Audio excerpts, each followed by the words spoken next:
Good morning, students. This is the seventh lecture of the first unit of water resource engineering. In this lecture, we'll see an introduction to hydrology. Okay.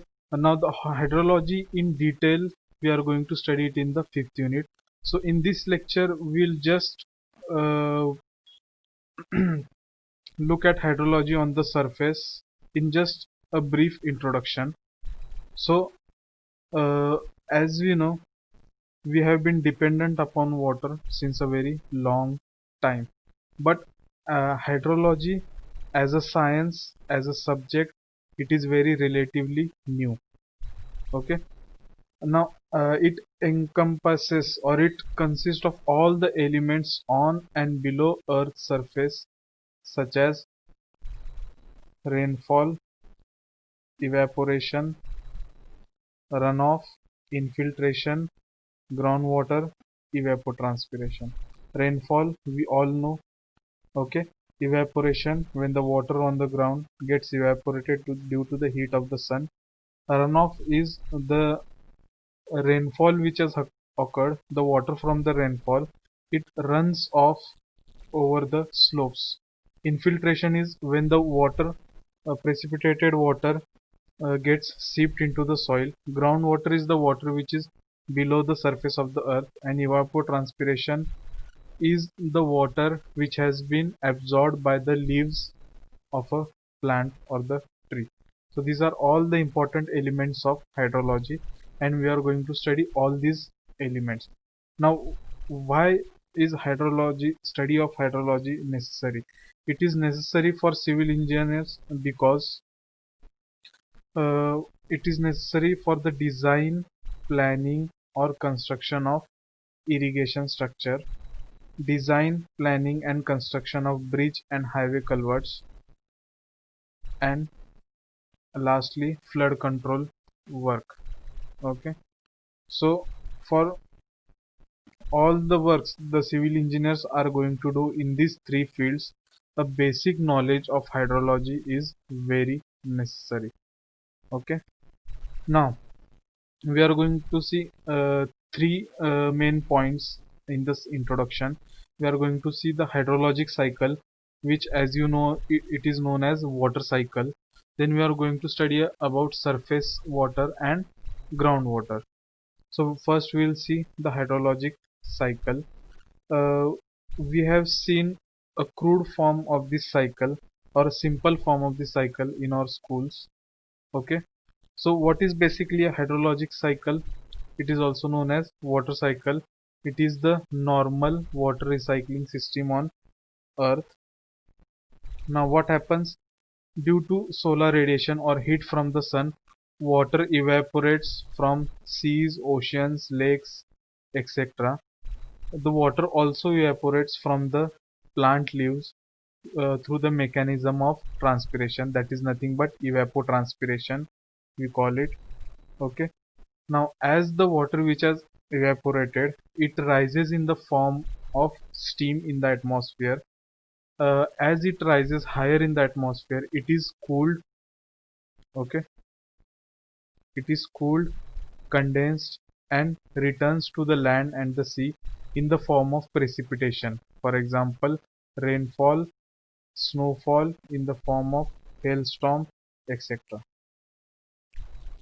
Now, precipitation falls on the earth as surface water and shapes the surface, creating the streams of water that result in lakes and river.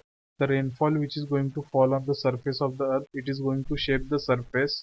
Okay, it is going to fill up the areas which are low lying, and hence we'll get lakes and rivers as a result. Now a part of the water precipitating penetrates the ground, or it seeps inside the ground into the soil, and it moves downward through the incisions forming aquifers.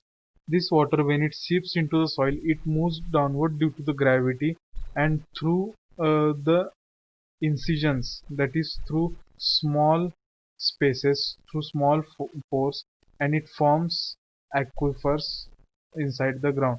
This water is known as the groundwater, which is collected inside the surface of the earth.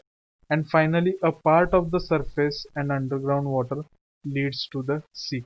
This is nothing but the runoff. You can pause this slide here and you can see the water cycle which has been showed in the form of a diagram. The water rises from the oceans, okay, it condenses in the clouds, okay, and here precipitation or rainfall happens and the water runoffs back to the sea. It is known as runoff. Some amount of water gets infiltrated inside the ground, that is known as groundwater.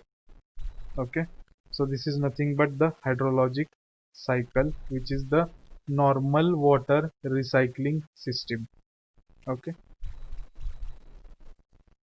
during this trip water is converted into all phases: gases, liquids and solid. So gases, when the water which is evaporated rises in the form of steam, it is in the gaseous state. When it precipitates or when it falls in the form of rainfall, it is a liquid. And when, if it falls in the form of a snow, then it is solid. Okay, I hope you have understood the hydrologic cycle.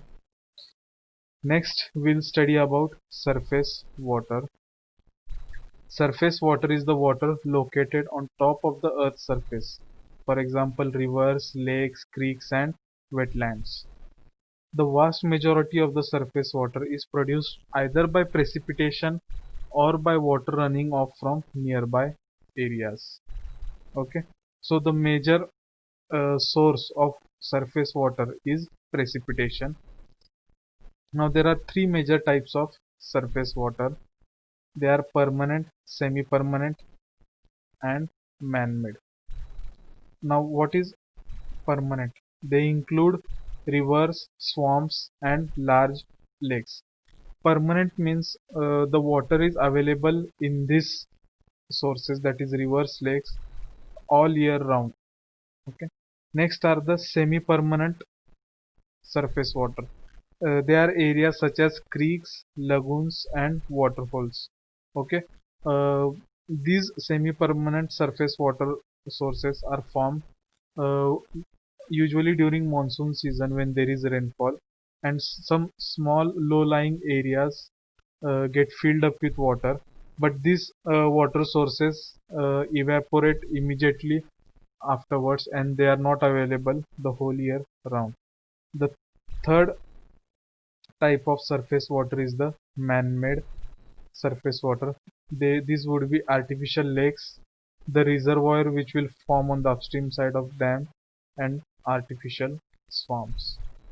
Okay, these are water sources. This is a lake, these are rivers, these are lagoons. Okay, so there are different types of surface water sources. Next and the last part of introduction to hydrology, we are going to study groundwater. Okay, now groundwater is an important part of the water cycle. The water which infiltrates inside the soil, inside the ground, forms the groundwater. Okay, now groundwater is the part of precipitation that seeps down through the soil until it reaches rock material that is saturated with water. Okay, now what will happen? The water which is on the surface will infiltrate into the soil. In the beginning there is a loose layer of soil which is known as unsaturated zone. Through this zone the water will travel downwards until it reaches a rocky material part, and here the water will be stored. Now the water in the ground is stored in the spaces between these rock particles. When it has reached this saturation zone, which is filled with rocky materials, the water will be stored in the spaces between the rock particles. And lastly, the groundwater slowly moves underground, generally at a downward angle. So the groundwater, it also moves in a vertical direction downward and in a horizontal direction, but due to the gravity its movement is generally downward, so it will travel somewhat like this. and it will travel until eventually it seeps into streams, lakes and oceans. Okay, so this was introduction to hydrology, in which we saw the water cycle, the surface water and groundwater. In the next lecture we'll start with water requirement for crops. Okay, thank you.